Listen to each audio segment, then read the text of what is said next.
Dear student, आपका हमारे YouTube channel पर स्वागत है। आज हम पढ़ेंगे अपने क्लास 10 के एक्सरसाइज 5.2 के 6 नंबर क्वेश्चन को। तो आइए हम अपने 6 नंबर क्वेश्चन को बनाते हैं।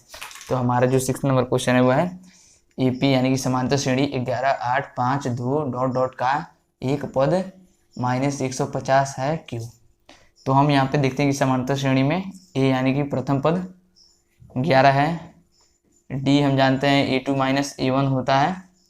तो यहाँ से A2 का मान है 8 और A1 का मान है 11 यानी कि D की वैल्यू -3। और हम देखते हैं कि AN यानी कि -150 दिया हुआ है। तो यहाँ से हम AN के फॉर्मूला को यहाँ पे अप्लाई करेंगे। तो ये हो जाएगा A + n-1 इंटू D बराबर -150। तो A की वैल्यू 11 है हमारे पास, n-1, D की वैल्यू -3 है बराबर -150। तो यहाँ से हम इस 11 को बराबर के दाहिने साइड ला देंगे। n-1 इंटू -3 बराबर -150 और ये हो जाएगा -11। तो ये हो जाएगा n-1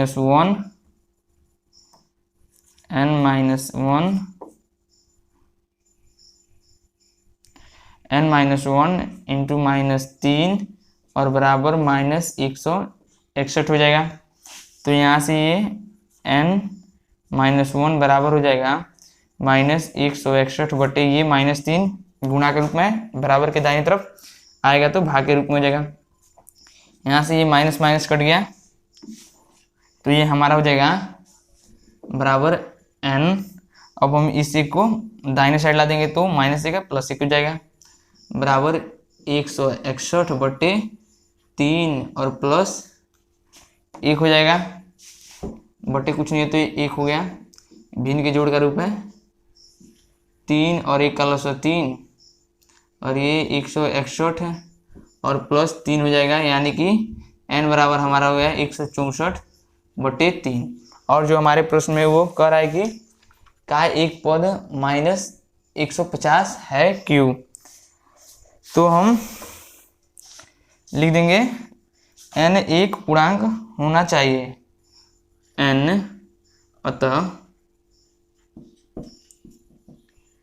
n एक पूर्णांक होना चाहिए। अतः n एक पूर्णांक होना चाहिए है और -150 संख्याओं की दी गई, इसलिए -150 दी गई संख्याओं की सूची में नहीं है, इसलिए -150 दी गई संख्याओं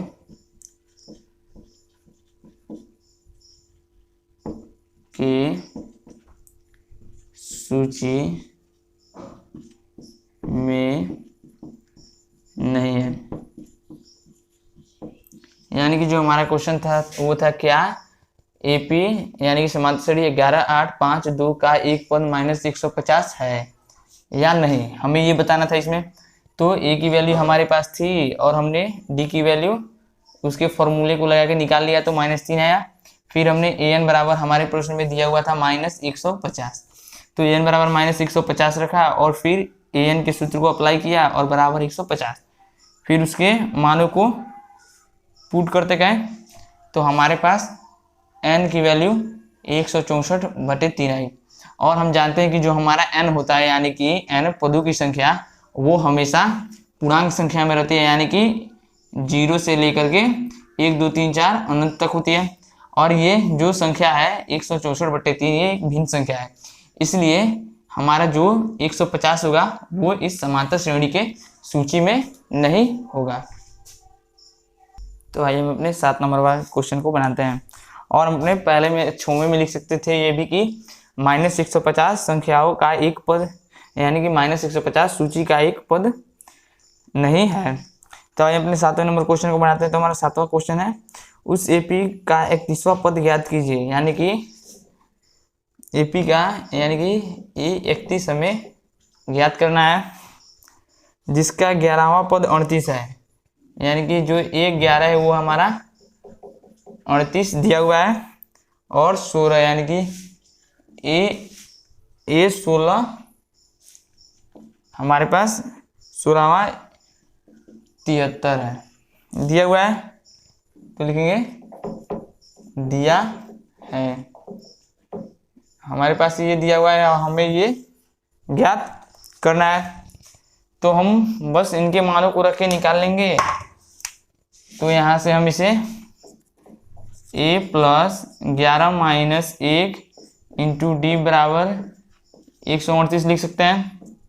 तो ये हो जाएगा a प्लस 11 में से 1 गया 10 डी बराबर 138 यानी कि समीकरण एक हो गया।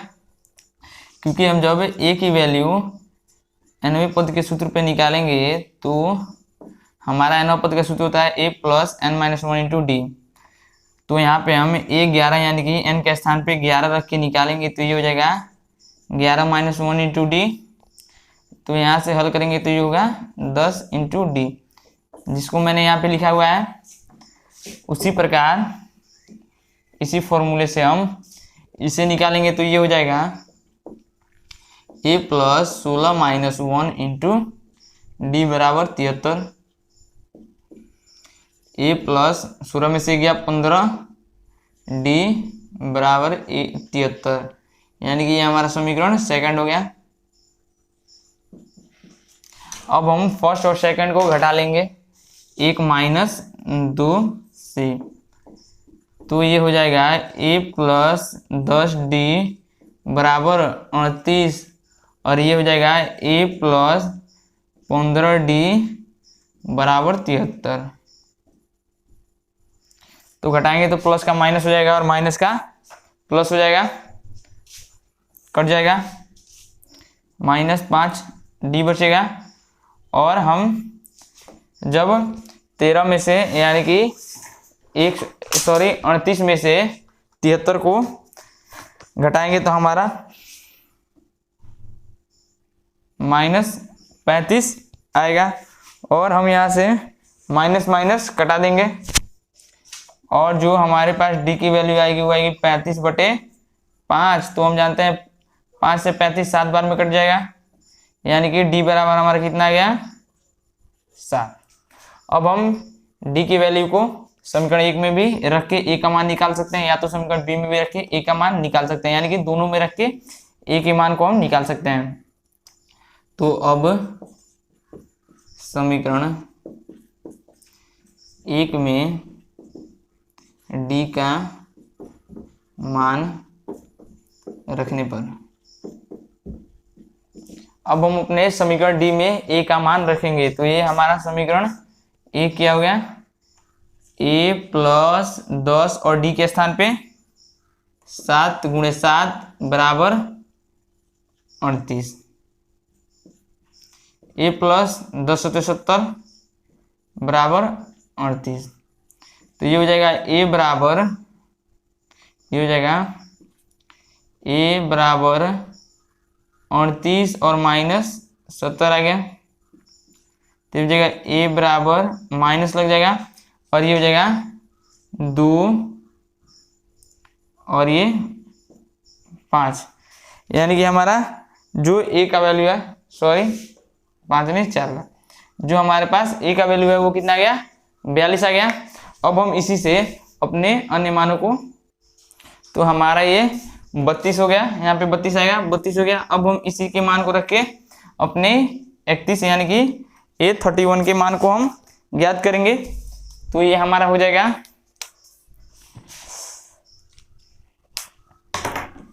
A31 बराबर A प्लस 31 - 1 यानी कि n के स्थान पे हमारा 31 दिया हुआ है इंटू डी। तो यहाँ से हमारा हमारा a -32 है और ये हो जाएगा 30 हो जाएगा। 31 में से माइनस से गया 30 और गुणे में डी का मान 7 है, यानी कि ये हो गया -32 प्लस 221। और जब हम 221 में से इसे घटा लेंगे 221 और 32 178, यानी कि जो हमारा 31वां यानी कि 831 यानी कि 31वां पद होगा वो हमारा होगा कितना 178 हो जाएगा। तो हम अपने 8वें नंबर क्वेश्चन को बनाते हैं। तो हमारा 8वां जो क्वेश्चन है वो है, एक एपी में 50 पद हैं जिसका तीसरा पद 12 है और अंतिम पद 106 है, तो इसका 29वां पद ज्ञात कीजिए। तो हमारे प्रश्न में दिया है यानी कि जो तीसरा पद है यानी कि कुल पदों की संख्या तो 50 है, लेकिन उसमें एक A3 दिया है। प्रश्न में दिया है A3 बराबर 12। तो इसे हल करेंगे तो यहाँ से इसे A plus 3 minus 1 into D बराबर 12 nवें पद के सूत्र पर, तो ये हो जाएगा A प्लस 2, 3 में से माइनस 1 गया 2, डी बराबर 12, यानी कि ये समीकरण 1 हो गया। और प्रश्न में कह रहा है एपी में 50 पद है यानी कि n पदों की संख्या 50 है और एपी में पद 50 है और अंतिमवा पद यानी कि 106 दिया हुआ है। तो ये हो जाएगा A50 बराबर 106। तो यहाँ से ये हो जाएगा A plus 50 minus 1 into D बराबर 106। तो ये हो जाएगा A प्लस 49 डी बराबर 106। हमारे पास दो समीकरण प्राप्त हो गए। अब हम इसे घटा लेंगे, एक में से 2 को घटा लेंगे समीकरण 1 माइनस 2 से। तो एक है A प्लस 2D बराबर 12 और जो दूसरा है वो है A प्लस 49D बराबर 106। तो घटाएंगे तो प्लस का माइनस और माइनस का प्लस, तो सभी प्लस में इसलिए माइनस हो गए, ये कट गया। तब हमारे पास बचा 47 माइनस 47D और बराबर 106 में से हम 12 को घटाएंगे यानी कि माइनस 106 है, जिसमें से 12 जाएगा तो हमारा बच जाएगा 106 और 12, ये हो जाएगा 4, ये 9 यानी कि माइनस 94। तो यहाँ से हमारा माइनस माइनस कट गया यानी कि डी बराबर हमारा कितना आ गया 94/47 और 94/47 हो गया। तो 47 से 94 हमारा 2 बार में कट जाएगा 2, यानी कि जो हमारे पास डी की वैल्यू आई है वो 2 है। डी बराबर 2। अब हमें हमारे प्रश्न में अब तो उसका 29वां पद ज्ञात कीजिए यानी कि A29 हमें ज्ञात करना है। तो ये हो जाएगा A प्लस n के स्थान पे 29 है माइनस 1 इंटू डी। तो हमारे पास A की वैल्यू हमें निकालनी होगी। तो A की वैल्यू हम या तो अपने पहले सूत्र में रख के निकाल ले या दूसरे में, तो पहले सूत्र में निकाल ले रहे हैं। तो यहाँ पे लिख देता हूँ समीकरण 1 में D का मान रखने पर, समीकरण 1 में D का मान रखने पर, तो हमारे पास समीकरण 1 है A प्लस, हमारे पास समीकरण 1 है A प्लस 2D बराबर 12। तो यहाँ से हो जाएगा ये A की वैल्यू नहीं है तो हो जाएगा A प्लस 2D यानी कि गुणे 2 बराबर 12। तो ये हो जाएगा A प्लस 4 बराबर 12 यानी कि ये हो जाएगा A बराबर 12 माइनस 4 यानी कि 8। हमारे पास A की वैल्यू 8 आ गई और हमें A का 29वां पद ज्ञात करना है यानी कि A29। तो ये हो जाएगा A plus 29 minus 1 into D. तो हमारे पास A की वैल्यू 8 निकालें हम, ये हो जाएगा 28 और ये हो जाएगा डी की वैल्यू 2 गुणे 2। तो ये हो जाएगा 8 प्लस 8 दूना 16, 1 4 1 5 56। तो हम जब 56 और 8 को अब हम जोड़ लेंगे तो हमारे पास 64 हमारा आंसर आ जाएगा। तो हम अपने 9वें नंबर क्वेश्चन को बनाते हैं। तो हमारा 9वां जो नंबर क्वेश्चन है वह है, यदि एपी में तीसरा और 9वां पद यानी कि तीसरे और 9वें पद क्रमशः इतने यानी कि दिया है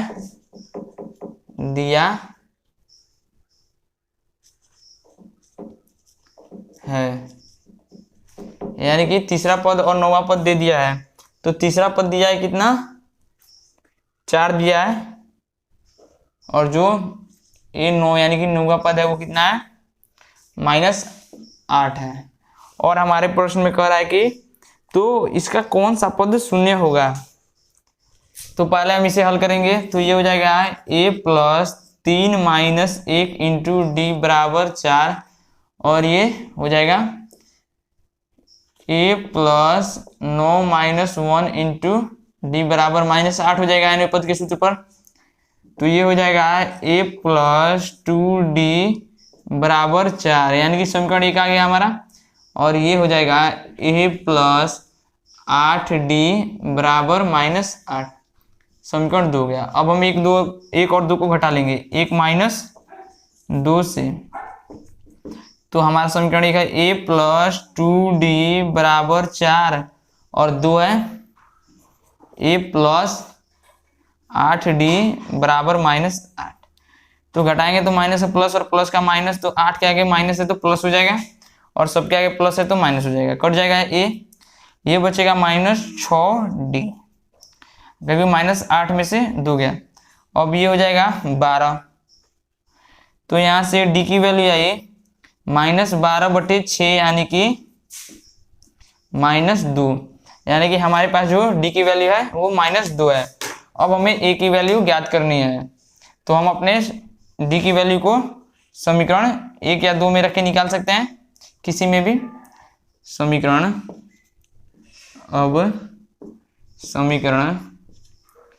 1 में d का मान रखने पर,